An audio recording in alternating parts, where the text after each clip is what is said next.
Hi Uniques, I am working on several videos today, so this is insulting my autistic daughter's intelligence. Alright, so there was a question that I was tagged in on Facebook, and it was about should we hold autistic kids up to their age level? And you know, people were going back and forth. And all I can remember is what Temple Grandin said. We cannot treat these kids like spun glass and expect them to succeed, okay? The question is too, like autism comes with delays. Some kids have global delays and some are intellectually disabled. So, and some are geniuses. There's a whole wide array. So my thing is, if you know your child's intelligence level, and this is verbal or nonverbal, that doesn't matter, because a lot of people assume because a child's nonverbal that they're intellectually disabled, and that is not always the case. It is, and then some kids who do speak are intellectually disabled. So when you meet one kid with autism, you meet one kid with autism. So, and I'll give you a for instance. So Ava did a test called the Vinland at her autism center, and they said she's a 3-year-old other than speech, language, receptive and expressive, and social skills. She has no interest in her peers, not in one, not a little, at all. She likes adults, but not interested in her peers.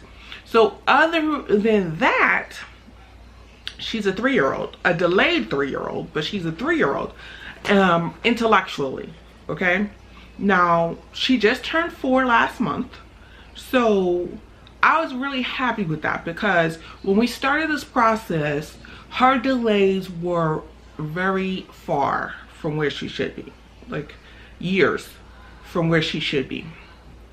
So clearly, we're improving and we are breaking through to her.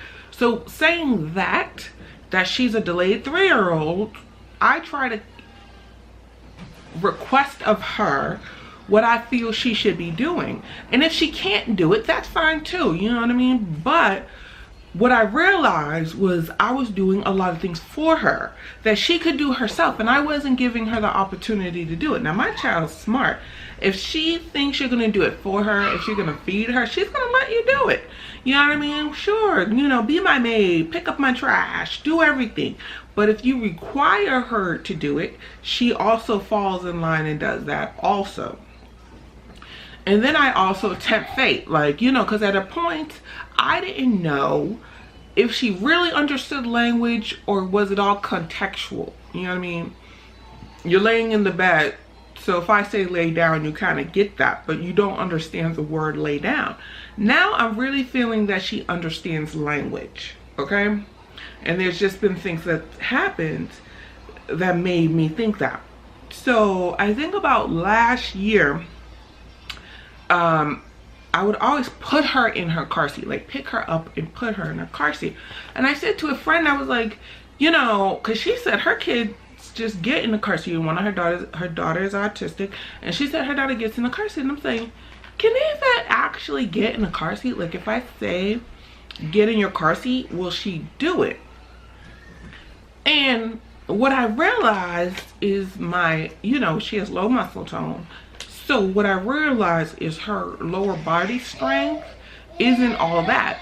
So if I hold her hand and she uses my hand to push off on, she can get in the car and get in her car seat. So I was insulting her intelligence, in my opinion, to not just require her to get in her car seat, even if she needs my assistance to get in.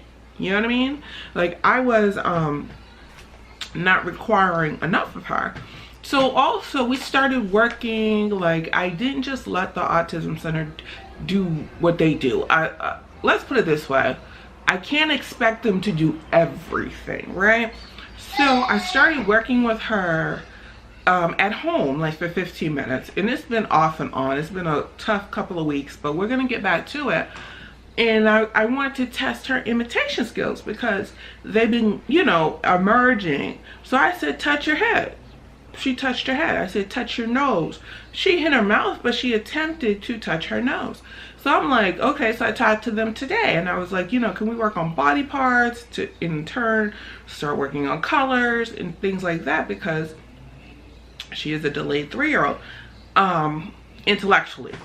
So all that being said, even if your child is intellectually disabled, does not mean that they don't have places they can reach or strive for or do better too. You know what I mean? Regardless of their intellectual level, you know your child. You know if you're just making everything smooth and easy and not giving them a chance to attempt or prove you wrong or show you that they can do something. You know what I mean? And that's what I started doing with Ava. I started giving her that chance before I did it. You know what I mean? Did it myself, because I would be in mommy mode and feel like, oh, she can't do that. But the truth was, I wasn't allowing her to do it. So all this to say, if you know your child is close, near, or even if she was 4 and she was at a 2-year-old level, there's things I could get her to do as a 2-year-old mentally. I'm hoping the gap of her intellectual delays will get smaller, especially praying that she'll start talking, that I really feel it'll get smaller.